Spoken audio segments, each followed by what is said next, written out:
اے ہلکا درویشاں وہ مرد خدا کیسے، داتا صاحب کیسے، کیوں جی، اے ہلکا درویشاں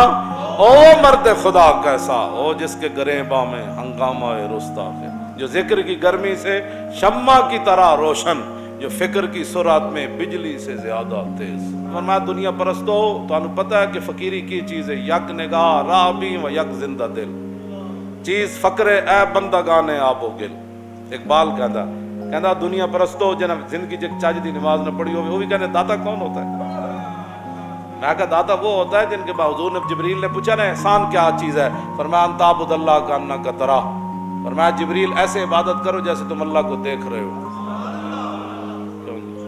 حضرت سائیں توکل شاہ امبالوی نے آپ مریداں نو فرمایا نا تہاڈی نماز بڑی آسان ہے تے ساڈی مشکل ہے، مرید کہنے لگے حضور تسی کو اور پڑھنے ہو، فرمایا پڑھنا تو میں بھی یہی ہاں، 4 رکعت نماز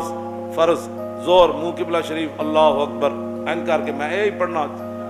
لیکن کہنے فرق کی ہے، پھر میں بھی یہی پڑھنا تسی بھی یہی، انہوں نے کہا حضور پھر فرق کی ہے، تسی سبحان اللہ تو نہیں شروع کر دے، فرمایا کرنا، فرمایا کوئی تسی 2 رکوع کرنے ہو، انہوں نے کہا رکوع تو ایک ہی کرنا، انہوں نے کہا تسی سجدے 2 نہیں کرنے یہی کرنا، تسی سورہ فاتحہ، فرمایا سارا کچھ کرنا، لیکن کیا پھر تہاڈی نماز وچ کی فرق ہے؟ حضرت سائیں توکل شاہ امبالوی رحمت اللہ تعالی علیہ فرمایا جلیا جد تو پڑھنا نا سبحانک اللہم و بحمدک و تبارک قسموں کا تو پڑھ کے گزر جانا، جدو میں پڑھنا نا سبحانک اللہم جدو تک اگو آواز نہیں آندی قبول ہے، میں اگلا نہیں پڑھ دا۔ چیست فقرے اے بندگان آب و گل، اقبال کہنا ہے دنیا پرستا تو جاندہ فقیری کیے،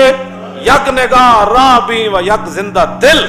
ایک نگاہ او ہوئے جس پتہ ہوئے کہ میں کس منزل تے پہنچنا، او مدینہ پاک ہے نا، ہاں ایک نگاہ او ہوئے بھئی میری منزل کیڑی ہے، تے دوسرا سینے میں زندہ دل ہوئے، پھر او دریائے سندھ نو بھی کہے، دریائے سندھ کوئی جنہ بھی گزر دیں ویکھے ہی سلطان الہند گزرے، تو آپ نے فرمایا کوئی جنہ بھی گزرے آتے رہے تو انہوں نے کہا داتا علی حجویری گزرے،